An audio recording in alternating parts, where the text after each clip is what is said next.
Super excited to have Javon Edmonds of Syracuse.com. First time on the Ostrom Avenue podcast. He just started covering the football team for Syracuse.com. Javon, thanks so much for taking the time. Your first time on the pod. Yeah, no problem. Always happy to hop on a podcast or a radio show, help the guys out. Yeah, and I want to get to your background a little bit. You covered Temple and of course Temple in Philadelphia, and the Syracuse football team has plenty of Philadelphia roots with Fran Brown. How is your experience so far? I know you haven't covered him a ton yet, but Fran Brown has really taken this program by the graps and really took it off with it. What are your initial thoughts with Coach Brown and everything he's done? Um, excuse me. Fran has not changed since he left Temple. Man, he might be just a slight bit more calm, which isn't saying much because he's still himself. Yeah. But no, Fran is, and you can talk to any of the players on the roster, and they'll tell you this is why they wanted to play for him. Fran is Fran all the way through. He's not going to change his core principles.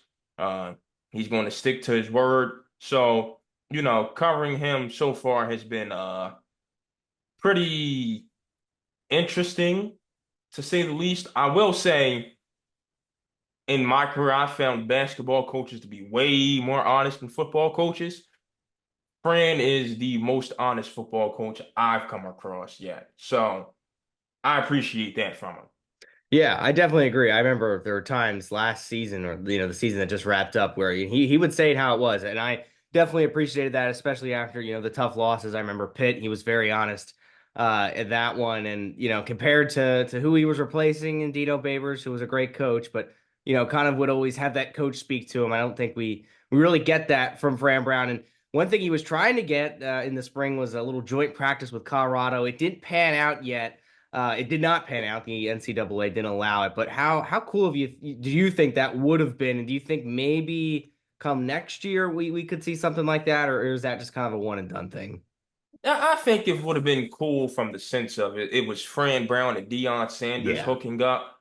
Um, would have been a television hit and something that makes spring ball, well, a spring game at least, exciting. My pushback to it is I would much rather see Syracuse and Colorado playing in September Yeah. and Syracuse playing Colgate in April than the other way around. Like I'm not the biggest fan of buy games on the FBS level. At least not against FCS teams. I hate seeing FBS programs go up against FCS teams unless you're going against one of the FCS powerhouses like a North Dakota State, North Dakota, South Dakota State, South Dakota, Villanova, Montana.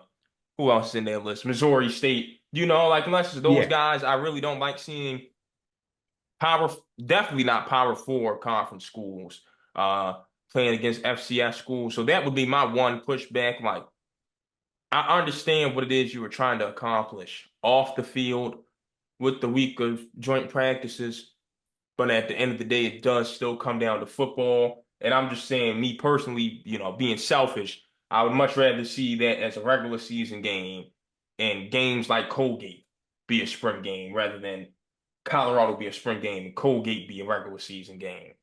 Yeah, I think that's a great point. And I think when I initially saw the news, I thought like, oh, is this a scheduling thing for the future? But it was just a spring joint practice that they wanted to do. But who knows? With the land of college sports, maybe we will see a Syracuse, Colorado. I think that would definitely a little home and home series. I think that would definitely excite a lot of fans. And another thing that excited a lot of fans, excited me, was when Fran Brown did announce who the quarterback's going to be for this Orange team. And he went with Ricky Collins, LSU guy. I wasn't surprised by that. What were your initial thoughts on it? Yeah, I'd been saying ever since Ricky transferred that he was the starter.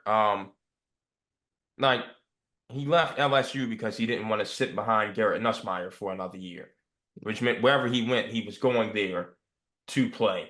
And once Kyle McCord announced that he was going to the draft, that made it official to me. Um, he's probably he's probably the highest paid player on the team, to be honest with you. And you just don't sit money, you know. And then, you had Fran saying he wants to name a quarterback by the end of the spring. No, that means they have their quarterback, and they're just going to wait till later on in the spring to name him, you know? So no, it wasn't a shock to me.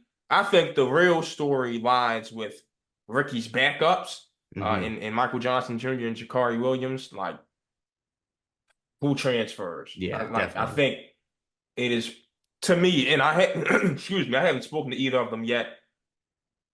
I set the odds at like 60% that one of them transfers in the spring window of the portal. That's just the way it works these days. Yeah, definitely. And you think it would have to make sense, especially for Jakari Williams, who he redshirted his freshman year. So he'll definitely, I mean, at least I think as well. I agree with you. I think he'll want to look maybe elsewhere to see if he can get some game time. Another interesting dilemma with this team is the running back situation. No more LaQuint Allen. I was a huge fan of Yassine Willis last season. Didn't get a ton of action, understandably, because of LaQuint Allen. Do you think he's ready to take that RB1 mantle, or is there more of a battle in the backfield? I don't know if there is a an RB1 this season. I think when Jeff Nixon said this thing might be by committee, I think he meant that. Seeing Willis and Jaden Hart get some snaps, uh, everyone continues to rave about the speed of Malachi Coleman and Malachi James. I just, and then you still got Will Nixon returning Yep. from a foot injury. I really do think this is going to be a running back by committee. As the season progresses, maybe it comes down to like, all right, maybe not as the season progresses. I'll say by the time conference play starts, maybe it gets trickled down to, all right, we know the two guys we're going to run with all season long. Um, but I think at least for the first 3 games of the season, you could see 3 or 4 running backs getting some burn. Hmm. And I also think there's another dilemma with Collins because he's a more mobile guy compared to what we saw with McCord. So maybe you'll see more running backs in a play action kind of deal, you think? Oh yeah, the RPO is going to be prevalent this season, because Ricky's got some real arm strength to him, but his mobility allows you to unlock another level of your offense. Like last year, if Kyle scrambled, it's really just to get him on the move and throw the defense off a little bit, but it wasn't really him being a threat to take off. With Ricky, you now have that threat to take off. So, like, yeah, that's another thing that's going to eat into some carries for the backs. Uh, but it should open up that offense more. When you got that much speed going horizontally, it'll open up things vertically for guys like Trevor Pena and Daryl Gill and the rest of that pass catchers unit. So, the backs are going to be a committee. Ricky's legs are going to unlock a whole new level of offense. I mean, Jeff Nixon's a running backs coach, so the more chances he gets to run the ball, the happier he's going to be. Mhm. Yeah, and you mentioned those receivers. That's what I want to hit on next. No more Rondé Gadsden. He's out the door. He's going to get drafted probably. It's a big receiving core. Someone I kind of wanted to see more of last year was Justice Ross Simmons. He got his kind of whole season hampered by injuries, at least the start of it. Is there anyone in that wide receivers room, which I think is a deep wide receivers room, which isn't something we would always say with Syracuse, but last year it really was, that has stepped up for you in the spring, or you think we'll see more of come the fall? So I think Gill and Pena are easily 1 and 2. I think wide receiver 3 really is a battle between Ross Simmons, and Tyshawn Russell, the transfer from South Carolina. Um, I will say Russell had a rough first week of practice, but his coaches and his teammates like have nothing but positive things to say about him. Uh, so we'll see how that turns out. I think the spring game will really answer the question as to who's leading to be number 3 right now. Um, and we've also got a 2 deep coming out on the website this week. Um, but I think it's definitely a 3-person battle for wide receiver 3. And it could be fluid throughout the season also. So, like, I personally don't think any one player has stood out yet. And granted, we don't get to see much, but we'll get a better feel for that on Saturday. Absolutely.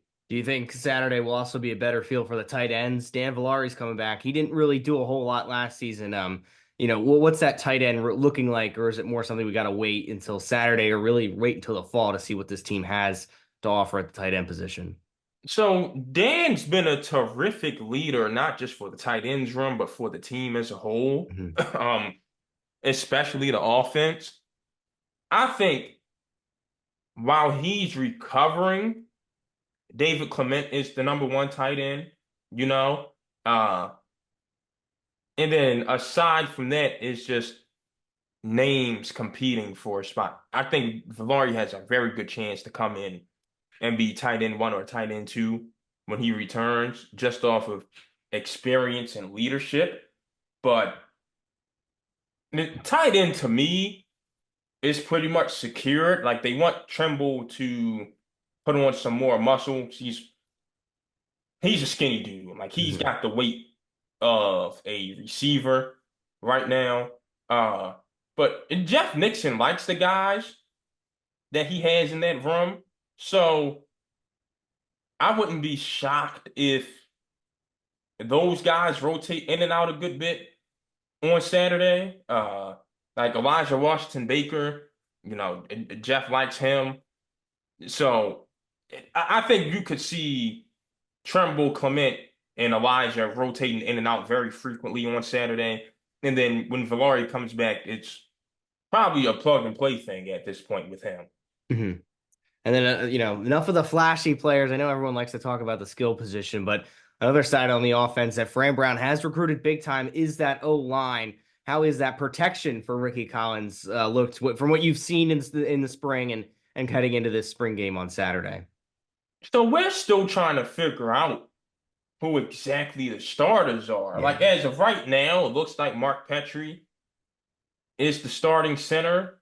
You know, Nikhil Betron hasn't really shown he's a starter. Demarius Witherspoon's probably your starting left tackle. Uh, David Wollabaugh is probably entering the transfer portal. So it's really, between those two, Enrique Cruz, Joe Cruz, Byron Washington, that is an open competition. And I can tell you right now, they want their best five players out there. They don't care about who's the best at each position. They want their best five linemen out there and figure out the rest as it goes. So snap count's going to mean a big thing for that group on Saturday also. Definitely. And I think it's always, last season, even when it, got a little banged up, it was always kind of a mixed bag of names of who we would see on that O line. And it looks as though it'll be the same this year. And switching now to the defensive side of the ball, a guy that got a lot of headlines, 16-year-old Demetrius Samuel Jr. Everyone's, he's 16, he can play both sides of the ball. Yes, that's all the hype. I get it, I get it. But what is his best? Is he a two position player, or is there something that you think he's better at? And how much are we really going to see a 16-year-old kid on this team? He's probably going to start at corner. That is still Uh, mind-boggling to me. yeah, he's probably going to start at corner. Like when Fran gets pissed at the DBs, hmm and like coaches always have that one player where it's like, show your teammates how to do it. Yeah. Demetrius Samuel is that player, Wow. so he might be a lock to start at corner. And receiver now receiver's where he's going to be a package guy Yeah. because they really don't need him at receiver, hmm at least not this year. So he's going to be a package guy at receiver. But no, like he's starting corner is very much a possibility for him. And the kid's legit good. And he's not some frail, scrawny, underdeveloped 17-year-old either. Like Yeah. that dude's filled out. Like I remember last week before I talked to Demetrius, I was looking at him like this dude looks like he played linebacker in high school. Like honest to hmm God. So then I talked to him, I want to say Friday. And he said, "Yeah, I used to play linebacker in high school." I'm like, "Okay, you're like the dude's just a filled out human being." So no, I've got no worries about Demetrius Samuel. Yeah, and that's right. He did just turn 17, not 16 anymore, but that is still crazy to me that we could be seeing someone who is just 17 come the fall in the starting spot. And credit to him. I mean, and credit to Fran Brown as well for recruiting him. It's something that is definitely new for this kind of program to get these high level flashy recruits, and that's something we're definitely excited for. Defensive back, I think, is another area, kind of like the O-line, with a lot of names, a lot of questions. Deuce Chestnut's the veteran there. Is what's your verdict so far on the DBs? Yeah, Deuce and Devin will be on the field, no problem. It's just outside of that and Demetrius, like who are your other three? Well, really your other two on the field, if we want to be honest. Um, it's going to be young.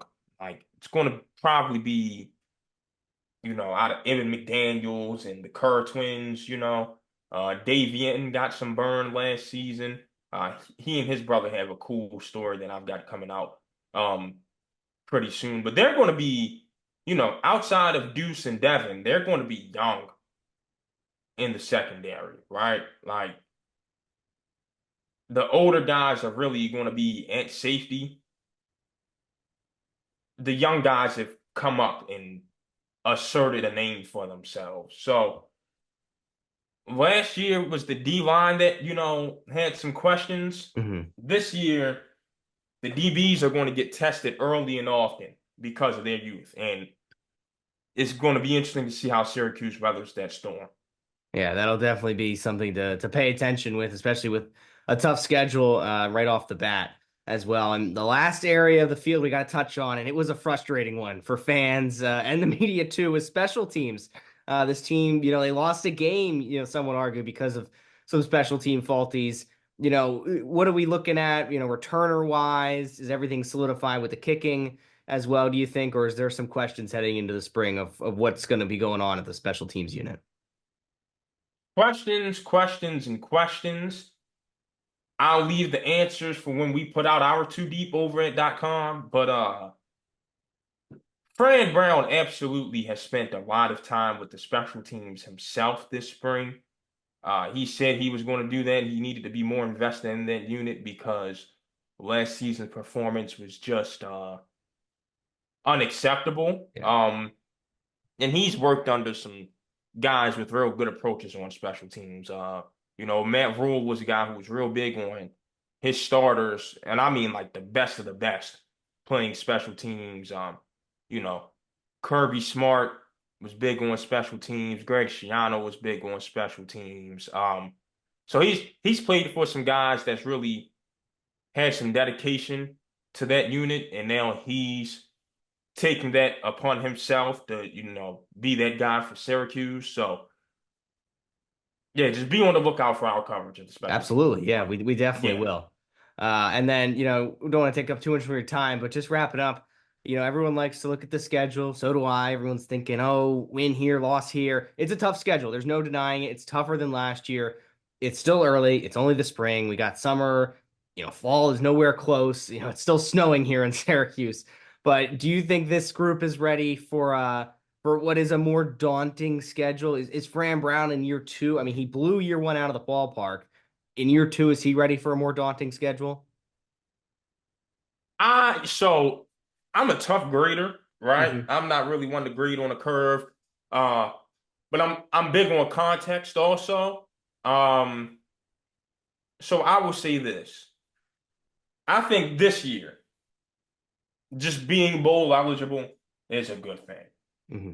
That schedule is just, I mean, if whoever finishes this season number one in the country, right? Just hypothetically, let's just say it's, I don't know, Oregon. Let's say Oregon finishes number one in the country. If Oregon had this schedule, the Ducks would probably have one or two losses. Like, it's just not easy. You start off neutral site against Tennessee. The game's in Atlanta. There's going to be more Tennessee fans than Syracuse fans. Like, it's that simple. Duke, not a pushover. Southern Methodist, not a pushover. Carolina's got Bill Belichick now. You go to Clemson. That's the most hostile territory in the ACC. You know Period. what? I won't disrespect Virginia Tech. Those two I Yeah. just see are tied for Yeah. number one in the ACC as far as hostile territory. And I need college football 26 to have Inner Sandman in it, please.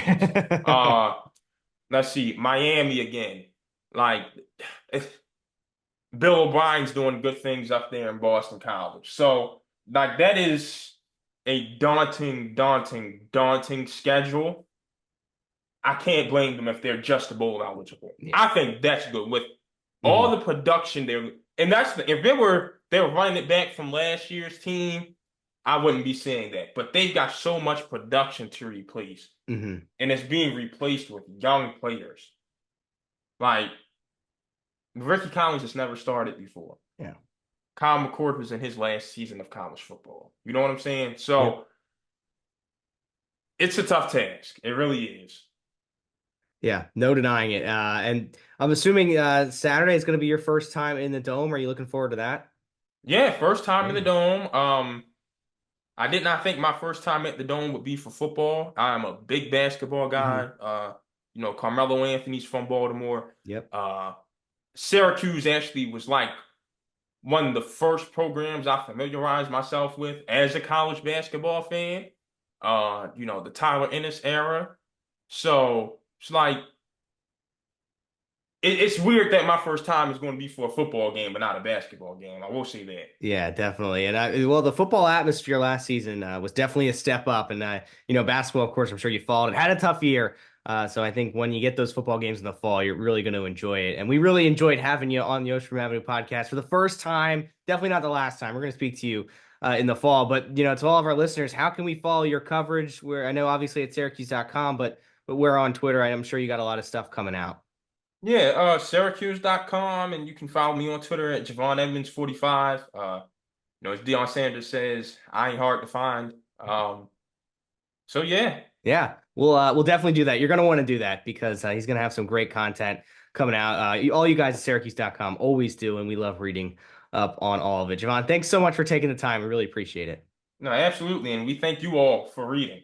Makes our lives, helps us get paid. Definitely. Thank you.